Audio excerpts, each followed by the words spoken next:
Hey, this is Chad with Drawn and Cornered. It is November 18th, 2021, and here is the news that you're going to need for today. We have two trials that are going on concurrently right now. One is a little bit further along than the other, but they mirror each other in some interesting ways and differ from each other in others. And the media is trying to create sort of a narrative behind both of them, and I think it's important to recognize where they sit. The first is the Rittenhouse trial. Kenosha, young gentleman shot 3 individuals, killed 2 of them. Claim of self-defense about the entire incident over the course of the evening. The video seems to follow through with those claims pretty well. Prosecution seemed to put on a sort of slapdash, not really all put together case. The defense called for several mistrials. The prosecutor got just harangued by the judge for stepping outside the bounds of what the law typically allows and questioning a defendant's right to remain silent. All sorts of, just a massive mess. But that's with the jury right now. We are entering our 3rd day of deliberations, which is further than I expected it to go, which leads me to believe that there are some folks on that jury that are holdouts, that think that he's guilty on some of these counts or all of these counts and are trying to convince the rest of the jurors to flip a little bit. It also leads me to believe that this could potentially be a hung jury because those ideas of whether he's guilty or not guilty are probably fairly strongly held at this point because it seems like such an open and shut type of case. So that if you're against it, you have to be strongly against it. And if you're for it, I think the video kind of falls in line with that. But the second case is the Ahmad Arbery case. This is the one from Georgia. I know I had said Alabama earlier. From Georgia, where 3 gentlemen essentially chased down a man that they thought was stealing from the neighborhood and had been stealing over the course of the previous couple of months. Were attempting to have a citizen's arrest, ended up putting themselves in a situation where they got into a confrontation with Ahmad Arbery, shot him with a shotgun twice or 3 times, I think, killed him on site. And then they're claiming not guilty because they were attacked by Ahmad Arbery. Video evidence there seems to say the opposite. Video evidence there seems to say that they sort of hunted him down, put themselves directly into his path, and then when he changed direction to try and avoid them, they again inserted themselves directly into his path and created that confrontation. Now, as you can see, we're sort of already getting into what those things are different. But let me backtrack and say how they're similar. Kyle Rittenhouse's defense has always been that this is a self-defense claim, that he was trying to avoid confrontation, was running from each one of these confrontations, and was met with force of some kind, whether that's fists, skateboards, another gun, and was thrust into a situation where he had to shoot his attackers in order to protect himself. Again, the video seems to support this pretty handily. Now, the Ahmad Arbery case, if Ahmad Arbery had been holding a gun and had killed 1 or 3 of these men as they were pursuing him and attacking him, I think we would have an almost identical case to Kyle Rittenhouse. The only difference being is that all 3 of these assailants, or at least 2 of these assailants, had guns in the Ahmad Arbery case, and only 1 had one in Rittenhouse's case. But we didn't. Ahmad Arbery didn't have a gun. So what ended up happening is that he was forced to sort of fight for his life against somebody who had brought a gun. Now, where you put that self-defense claim for the individual is what's really paramount in both of these cases. Now, Kyle Rittenhouse brought a gun, and the prosecution is saying that essentially him having that gun was provocative enough to force that fight. He took himself into a violent situation and brought a gun, so he kind of brought that fight upon himself. Thus, self-defense shouldn't count. In Ahmad Arbery's case, what they're going to argue is that even though they sort of surrounded him and put him in a situation where he had nowhere to go, him then going on the offensive made them have a self-defense claim.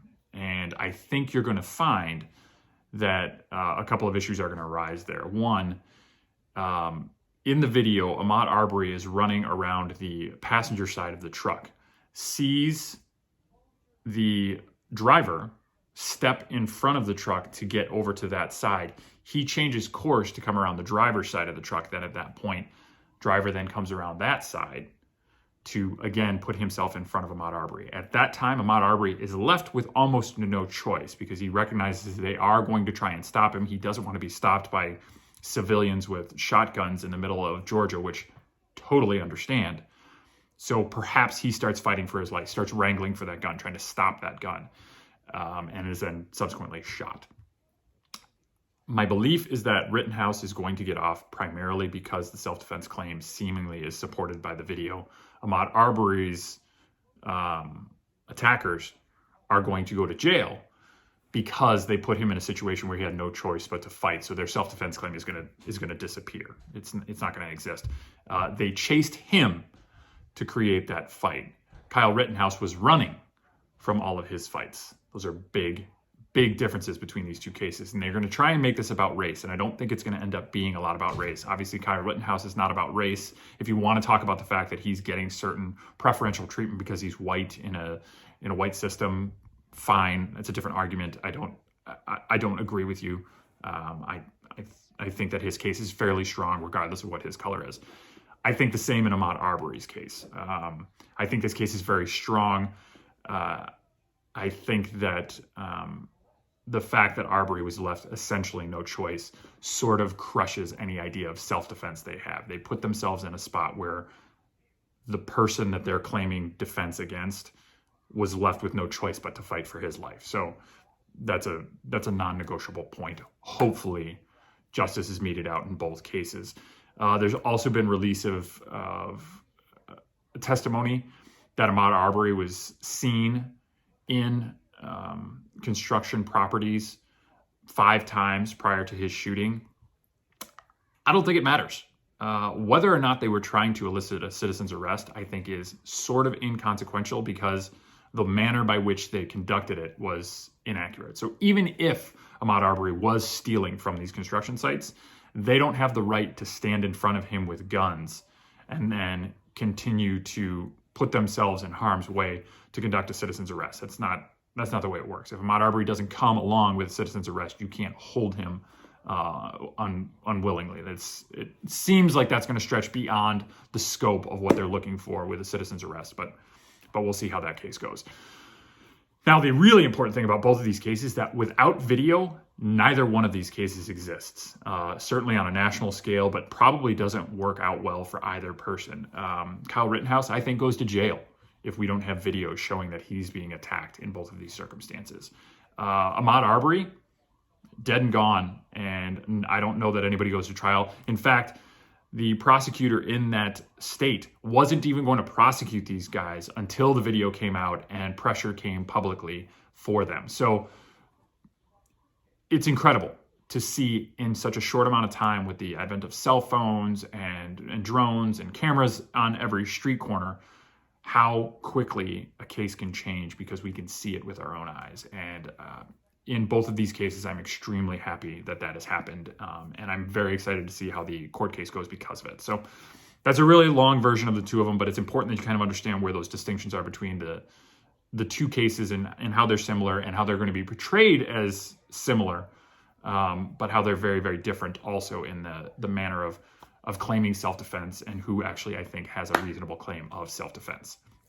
Second thing I want to talk about, OSHA has suspended its employer mandate for vaccines. Obviously, the courts came in on this and sort of demanded that happen, so they had to do it. But it's great to see that because of all of the pushback, because of the courts saying this is unconstitutional and way outside the scope of what OSHA should be doing, that we've seen some change here. This vaccine mandate should not stand. It will not stand. Some have even stated that it's probably not even crafted to stand. Joe Biden only did it so that he could say he tried to do everything, and now COVID is no longer his responsibility. It's a way to shirk off the lines that he said where he wasn't going to tank the economy, he was going to kill COVID. He's not going to do that. He's not capable of doing that. Nobody is capable of doing that. but he is bound to it because of those words. This is a way to get him out of it a little bit and to push back and be like, well, I tried to do everything I could and people are resistant to it. People wouldn't have this. He's going to use this as campaign fodder if this gets knocked down, essentially, that he wasn't given the tools to do enough. So give me more tools, give me more power, and I can do more for you. It's an insidious little scheme, and I kind of really think he's pretty awful for doing it. But the good news is that it's not happening. You do not have to follow through on this OSHA requirement that if you have more than 100 employees, that they have to be vaccinated or tested routinely. It's just it's bad policy. It was going to be horribly damaging to our economy, to our morale, to our capabilities as a country to recover from COVID. It was devastating, but it doesn't happen anymore. Last thing I want to talk about, and you're probably going to hear a lot more, is about the censure of Gosar, the Arizona representative, that retweeted an anime video, some sort of meme with him killing AOC. And so if you've ever seen anime, it is routinely pretty violent. It's super stylized. The thing that I have a problem with is that nobody who was telling you how strong the reaction should be on this will show you the video, okay? So they're telling you how you need to feel about this video and what this video said. They will not show you the video so that you can make your own determination. And it's completely possible that this video is abhorrent, it's terrible. Gosar has had a lot of sort of infraction and kind of dumb things that he's done in the past that would lead you to believe that it's not outside the bounds of reality to think that he probably did something a little bit stupid here also. Retweeting it after he gets censured is similarly outrageous, but the fact that you can't see that video, you can't make the determination for yourself, you're just being told that you should be outraged about this video, is a problem. It's a problem with our news across the board in the way that they are treating their public. You are not adult enough to be able to handle the hard things that they're looking at. We'll just tell you how you should feel about them. The fact that you are incapable of seeing this video is a problem with the way that it is being pushed out. It is simply the news telling you how to feel rather than reporting the facts. And if we continue along those lines, there's really no saving us. People will become agreeable to the idea that they are just taking in a reaction and not allowed to have their own reaction. And that's not going to be good for any of us. So push for seeing the stuff that they don't want you to see. If they don't want you to see it, there's probably a good chance that you should be seeing it before you make your own determination. That's the last thing that we've got for today. If you have any questions, comments, critiques, think I'm totally crazy, leave a comment down below. If you like seeing this sort of thing with a little bit of news, a little bit of analysis for your day, definitely subscribe to the channel, hit that bell so you get notifications every time we release, Monday, Tuesday, Wednesday, Thursday, and Friday. See you on the weekends if there's anything big that happens. Again, thank you for watching. This is Chad with Drawn and Cornered, and I will see you again tomorrow.